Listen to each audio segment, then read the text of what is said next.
Bienvenue sur le forum des lecteurs France Bleu La Montagne Corrèze Télévision, un forum qui a pour thème politique française. Nos invités seront donc Patrice Duhamel et Jacques Santamaria pour Les Flingueurs aux éditions Plomb. Et nous espérons avoir Denis Tillinac dans quelques instants pour Chirac-Olang, une histoire corrézienne aux éditions Plomb. Un forum des lecteurs dans le cadre de cette 33e foire du livre de Brive, animée par Karine Papillot. Bonjour à tous, bonjour Jacques Santamaria, bonjour Patrice Duhamel. Bonjour. C'est un grand plaisir de vous recevoir. Il y a énormément de monde pour venir vous voir, pour parler de flingueurs ou de la flinguerie, de l'art de dézinguer en politique. Alors est-ce que ce livre, Les Flingueurs, anthologie des cruautés politiques, que vous publiez chez Plomb, est-ce que c'est une sorte de traité politique façon Machiavel? Est-ce que c'est un livre pour briller dans la vie politique ou pour s'en dégoûter, messieurs? C'est un petit peu tout ça, mais alors sans dégoûter sûrement pas, mais c'est l'illustration expliquée par l'exemple d'un principe absolu en politique, c'est que tous les hommes politiques, les grands hommes politiques l'ont dit, mais celui qui l'a le mieux résumé, c'est François Mauriac, qui était non seulement un immense écrivain, mais un grand chroniqueur politique. Il avait résumé en une seule formule en disant, en politique, le cadavre d'un ennemi sent toujours bon. Tout est dit. C'est-à-dire qu'il faut tuer. Il faut tuer l'adversaire. C'est le jeu. C'est comme ça que ça marche. Il n'y a pas d'état d'âme. Il n'y a même pas beaucoup de réflexion. Et c'est celui qui a tiré le premier qui est le vainqueur. Alors, c'est ce qu'on explique dans le bouquin. Ce qu'il faut expliquer au public qui est présent ici, c'est que c'est ni un dictionnaire de citations, puisqu'on remet tout en perspective sous forme d'un abécédaire, et que c'est en même temps une trajectoire historique, c'est-à-dire que c'est pas uniquement la cruauté politique depuis Nicolas Sarkozy ou depuis Jacques Chirac ou depuis François Mitterrand ou depuis le début de la Ve République. C'est la cruauté politique à travers l'histoire. Alors on a commencé, parce qu'on pouvait démarrer encore beaucoup plus tôt, on a choisi de démarrer sous Napoléon, grâce ou à cause de Talleyrand, qui était l'un des plus cruels des grands hommes d'État de la fin du 18e et du début du 19e.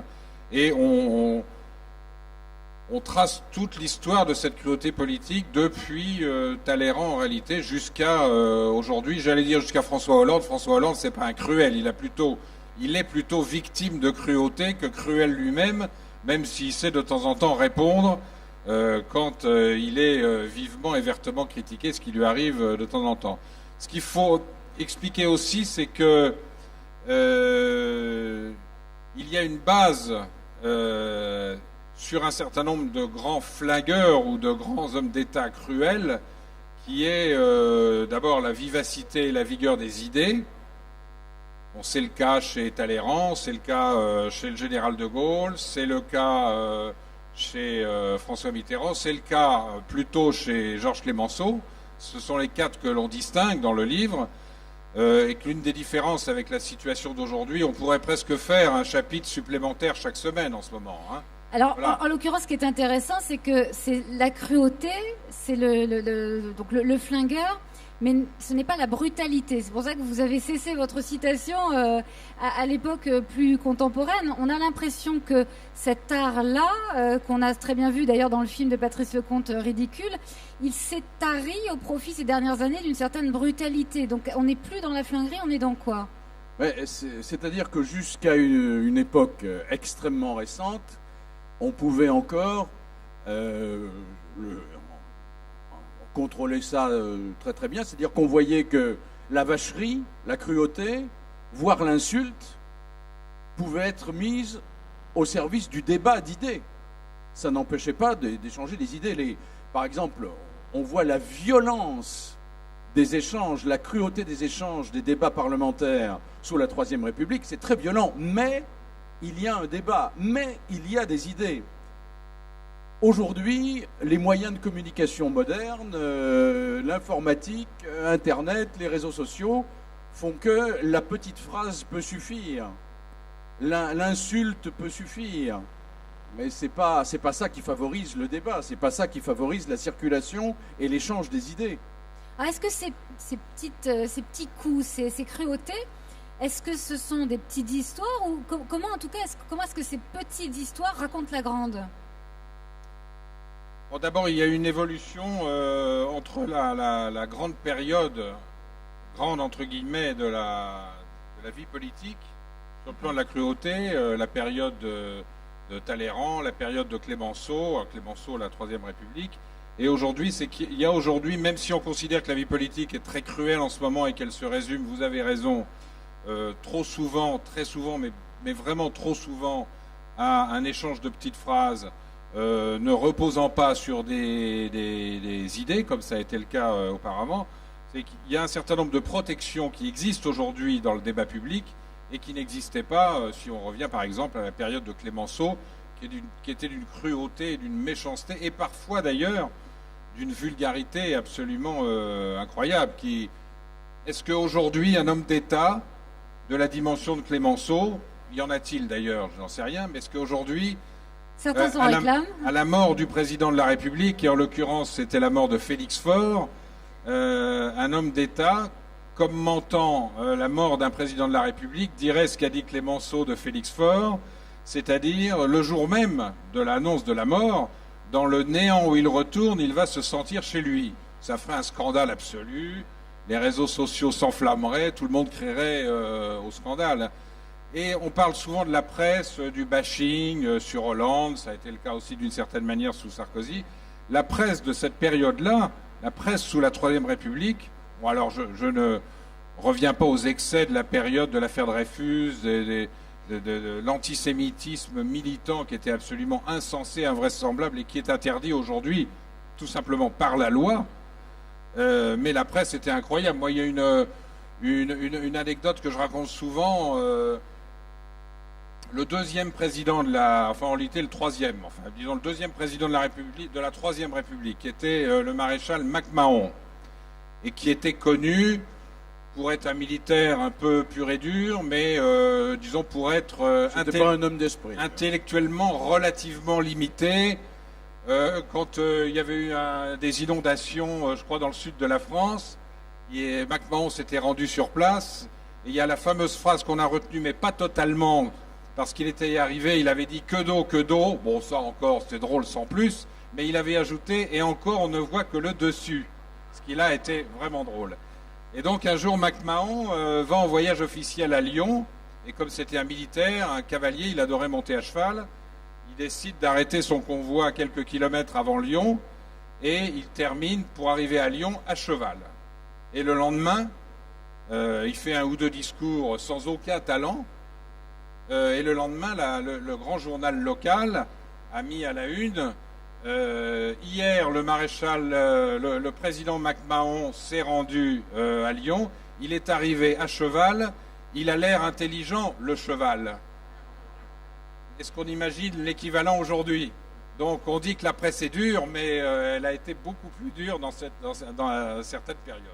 Alors, à quelques exceptions britanniques près, on a l'impression que la vacherie est une spécificité française. Est-ce que, oui. est-ce à Churchill près. À Churchill près. Ah, Voilà. Churchill avait un talent et un esprit absolument exceptionnel. Oui, Et un sens de la répartie exceptionnel. Mais autrement, c'est pourquoi vrai que c'est plutôt français comme... Oui, c'est plutôt un art français, mais pour plusieurs raisons. C'est une question de culture et de langue. La langue française et l'esprit français, je dis bien l'esprit, je ne dis pas l'humour. Qui est une chose beaucoup plus Alors, beaucoup vous faites plus quoi comme britannique. différence? Vous la faites comment, la différence? Ah, c'est quelque chose d'un peu compliqué. C'est-à-dire, la culture. c'est La culture. la grande culture classique qui forge la culture française, permet d'avoir ce sens de l'équilibre extrêmement particulier, presque indicible, qui fait qu'on est dans l'esprit et pas dans l'humour. Et ça, alors tous les grands auteurs du XVIIe, du XVIIIe siècle, même du XIXe d'ailleurs, le prouvent. Et il y a cette particularité qui fait que, de surcroît, la concision qui est propre à la langue française, lorsqu'on veut exprimer le maximum de choses dans le minimum de mots, font que ça donne au sens de la répartie, au sens de la réplique et au sens de la formule un avantage aux Français. Alors, si vous ajoutez à cela le fait que la politique est presque un art typiquement français, il n'y a pas un pays au monde qui publie autant de livres sur la politique que la France. Il n'y a pas un pays au monde. C'est la France. Il y a une espèce de passion pour la politique. On dit souvent que les Français n'acceptent de faire des réformes que si ça passe par une révolution, mais ça procède du même esprit. C'est exactement la même chose. Et le sens de la répartie, moi j'aime bien raconter des anecdotes parce que c'est très illustrant des personnages. Et je disais tout à l'heure qu'on en avait distingué dans le livre, il y en a 4. Donc par ordre d'entrée en scène, Talleyrand, Clémenceau, De Gaulle, Mitterrand, qui sont vraiment au-dessus du lot en termes de cruauté politique, en termes d'esprit, en termes d'humour, en termes de drôlerie aussi. Et il y a une histoire, toutes les histoires qu'on raconte sont totalement vraies. Il y a une histoire célèbre du général de Gaulle qui reçoit, au début des années 60, à l'Élysée, une dizaine de ses anciens camarades de l'école Saint-Cyr, qui sont tous devenus généraux. Et autour de la table, il y en a un qui est connu pour être extrêmement conservateur, pour ne pas dire réactionnaire, et qui se laisse aller facilement quand il a bu 1 ou 2 verres de trop. Et à la fin du dîner, il se tourne vers le général de Gaulle, le silence se fait, et il dit « Mon général, vous êtes un grand homme, c'est le génie français, juin 40, c'est magnifique, 58, c'est extraordinaire, la 5e République, vous incarnez la France, mais puisque nous sommes entre nous, mon général, je voudrais vous dire, il y a vraiment une chose que je vous reprocherai toute ma vie, c'est d'avoir donné le droit de vote aux femmes en 44. » Et là, il y a un grand silence, tout le monde regarde De Gaulle, qui était la statue de sel, hein, comme ça. Et ça dure 10 secondes, ce qui est une éternité. Tous ceux qui sont autour de la table se demandent si la foudre gaulienne ne va pas tomber sur ce malheureux général. Et au bout de 10 secondes, le général dit « Oui, peut-être avez-vous raison. Enfin, moi, je pense que j'ai bien fait de donner le droit de vote aux femmes. Ça avait d'ailleurs duré trop longtemps. Ils auraient dû l'avoir bien avant, etc. » Mais puisque vous me posez la question sur les erreurs que j'ai faites, mon général, je crois qu'il y en a une encore beaucoup plus grave, c'est d'avoir laissé le droit de vote aux militaires. Et ça, c'est un sens de la répartie qui est l'apanage des grands. Aujourd'hui, malheureusement, il y en a beaucoup qui sont cruels, il y en a qui ont un sens de l'humour. Votre ami corrézien, François Hollande, que j'aime beaucoup, personnellement, a un sens de l'humour absolument extraordinaire. Parfois trop d'ailleurs, parfois qui lui joue des tours. Mais c'est pas le niveau des histoires que j'évoque. Ce qu'il y a, c'est quand on a fait le bouquin en vérifiant d'abord, en recherchant et en vérifiant que toutes les citations et en les replaçant dans leur contexte étaient réelles, on s'est aperçu que sur le quatuor dont parle Patrice, c'est-à-dire par ordre d'entrée en scène, Talleyrand, Clémenceau, De Gaulle, Mitterrand, on pouvait faire des rapprochements. On peut mettre dans la même école, si je puis dire, Talleyrand et Mitterrand, et puis de l'autre côté, Clémenceau et De Gaulle. Pourquoi ? Talleyrand et Mitterrand, c'est la vacherie, la cruauté est toujours susurrée, murmurée. Elle tient dans une sorte de musicalité de la phrase qui est brève. Et très cynique. Et très cynique. Exemple. Vous allez voir, les phrases sont construites pareilles. Talleyrand sur le ministre de la police de Napoléon, c'est-à-dire Fouché, qui était en quelque sorte son collègue, mais qu'il détestait. Et son âme damnée. Et son âme damnée, mais qu'il détestait de toutes ses forces, dit « Monsieur Fouché fait un sale métier, mais au moins le fait-il salement. » Voilà, ça tombe comme ça. On passe quelques siècles, François Mitterrand sur Jacques Delors, un de ses proches. Delors serait un mauvais candidat et un mauvais président, Dieu merci, il le sait. Ça tombe pareil. Il n'y a pas d'éclat de voix, ça tombe pareil, c'est un coup près. Clémenceau de Gaulle, c'est exactement le contraire. On est plus dans la foudre, on est plus dans l'éclat de voix, et là aussi, ça frappe plus souvent les gens du même camp que les adversaires. Ça, c'est une donnée qu'on a constatée partout. c'est toujours à l'intérieur du même camp que les pires cruautés s'exercent. Les adversaires ne sont pas épargnés, mais c'est tellement mieux de flinguer, et on le voit actuellement, notamment en ce qui concerne l'opposition, mais ça se passe pas mal non plus en ce qui concerne la majorité. On voit que la guerre est intense et cruelle, et que les mots sont terriblement cruels. L'ennui, c'est que les idées ne suivent pas. Et Clémenceau et De Gaulle, ils avaient aussi des cibles qui étaient voisines, par exemple les militaires. Clémenceau disait, c'est célèbre, la guerre est une chose trop sérieuse pour la laisser aux militaires. Et De Gaulle, qui faisait parfois, rarement, mais parfois un peu d'autodérision, et notamment sur les militaires, disait il y a pire calamité qu'un général idiot, c'est un général intelligent. Voilà, ils avaient aussi un certain nombre de points communs. Et c'était surtout sur l'institutionnel. Autre exemple, ils avaient exactement la même vision sur les diplomates. Clémenceau disant, pour être diplomate, il ne suffit pas d'être con, il faut aussi être poli. De Gaulle les appelait les diplopotames. Les diplopotames toujours trop à l'aise dans leur vase. Voilà. Alors, il y a un orfèvre extraordinaire qui est François Mitterrand, et c'était franchement spontané, c'était pas préparé chez lui, avec une vraie méchanceté.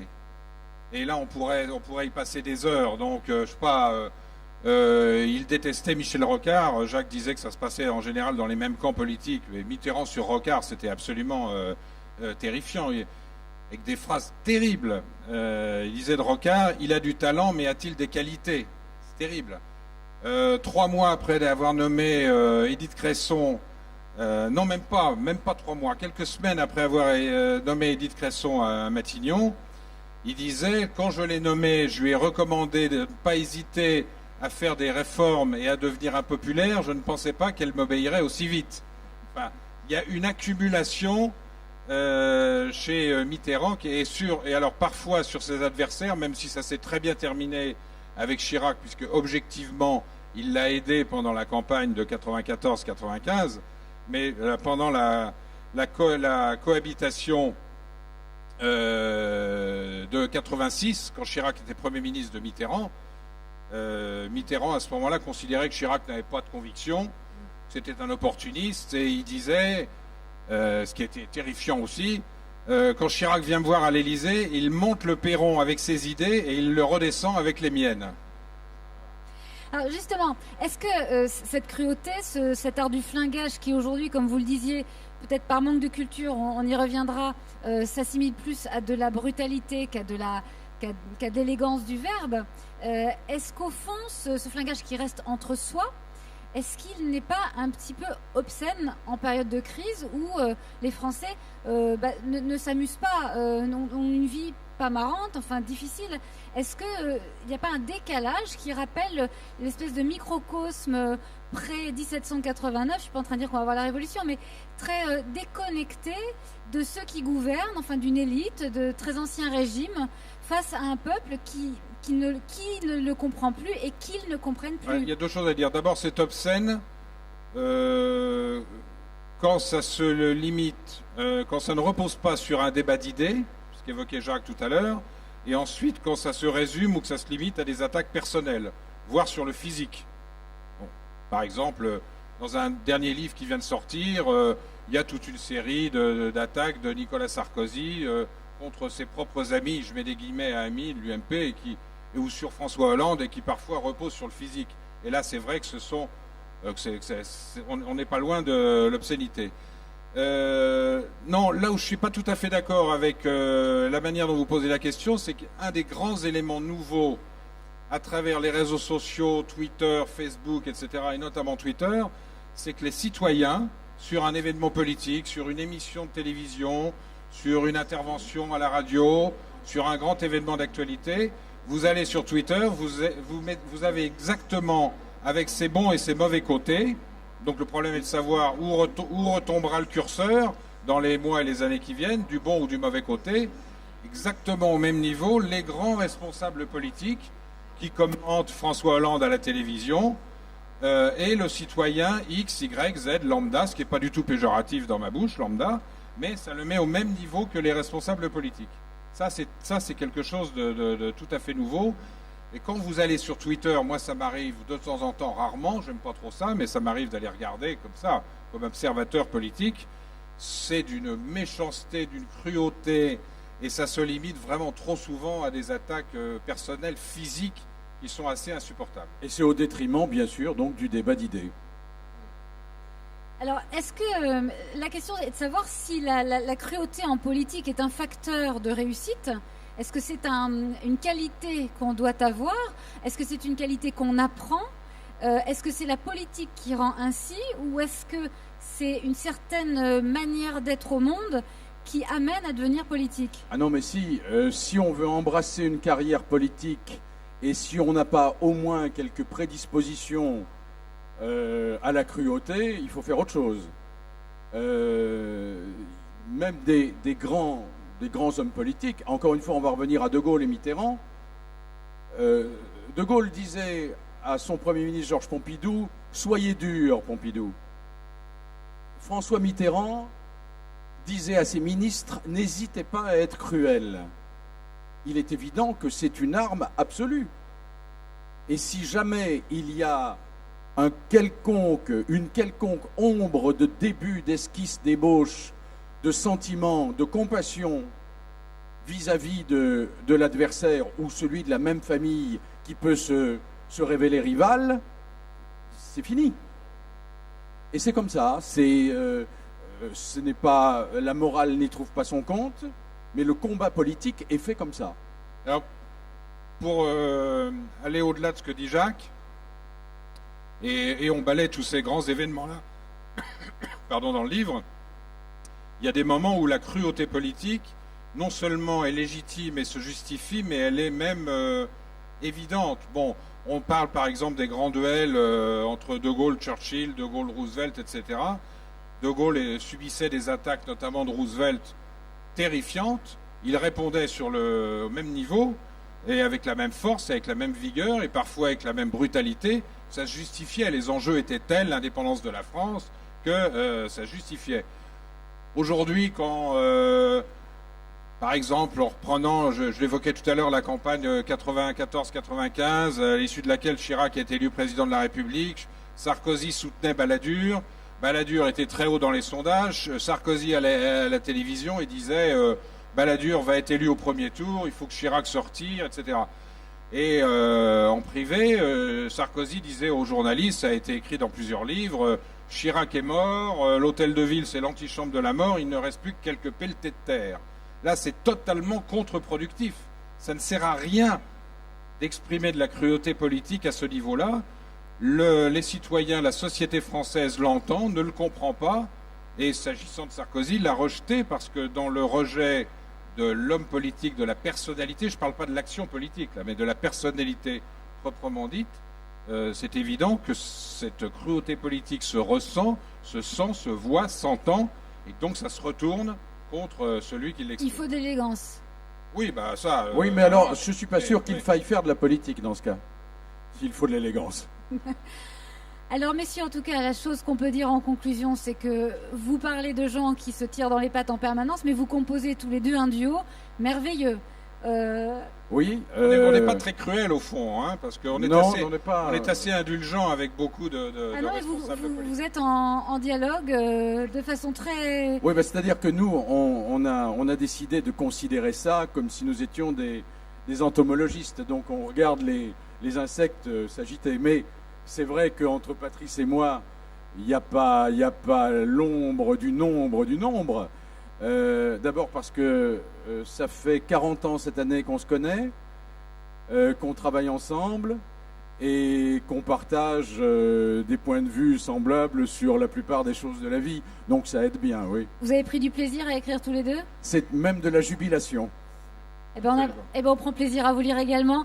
Les Flingueurs, anthologie des cruautés politiques. Il y a aussi les coulisses de l'Élysée sur le même stand, puisque vous êtes chez Plomb. Donc les deux livres sont à trouver. Merci. À vous deux d'être venus nous faire partager votre regard sur la politique.